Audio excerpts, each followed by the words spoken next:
జోగి రమేష్ పేరుని కావాలని పట్టుకొచ్చారు. అదేంటంటే గతంలో చంద్రబాబు నాయుడు గారి ఇంటి మీద దాడికెళ్లారన్నట్టు కోపం ఉంది ఆళ్ళకి. దాని కారణంగానే అతను మంత్రి పదవి పొందాడు అన్నటువంటి కోపం కూడా ఉంది.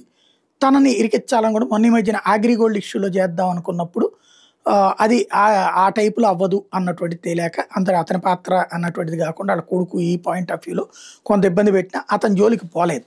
ఏదైనా మంచి పాయింట్ ఉన్నప్పుడు అన్నట్టు. ఇప్పుడు ఈ కల్తీ లెక్కర్ కాన్సెప్ట్లో వీళ్ళు అరెస్ట్ చేద్దాం అనుకున్నటువంటి అద్దేపల్లి జోగితో కూడా టచ్లో ఉన్నాడు అన్నటువంటిది తెలియగానే దాన్ని అడ్డం పెట్టారు. నిన్ను కాపాడాలంటే జోగి పేరు నువ్వు చెప్పని చెప్పేసి పోలీసుల చేతనే ఒక వీడియో తీపిచ్చి సెల్ ఫోన్ ఏం పోయిందని చెప్పి అతనే సెల్ఫీ వీడియో తీశాడని పోలీసు అధికారి మాట్లాడినటువంటిది అందులో కనబడుతుంది. దాంతోపాటుగా అదేది వాట్సాప్ చాట్ లాంటిది కూడా ప్రొజెక్ట్ చేసుకొచ్చారు. అది పొలిటికల్ గేమ్.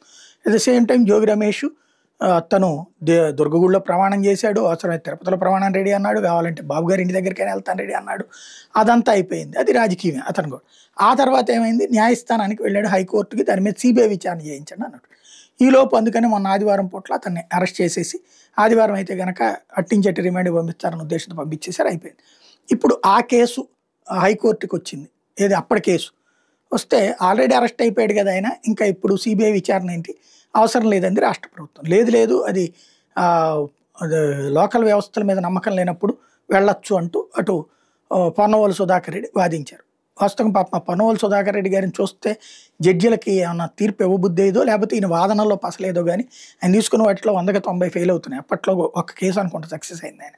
కాబట్టి ఇప్పుడు ఏం జరుగుతుంది అన్నది చూడాలి. ఓవరాల్గా నాకు తెలిసి సిబిఐ విచారణకైతే ఇవ్వదు కోర్టు.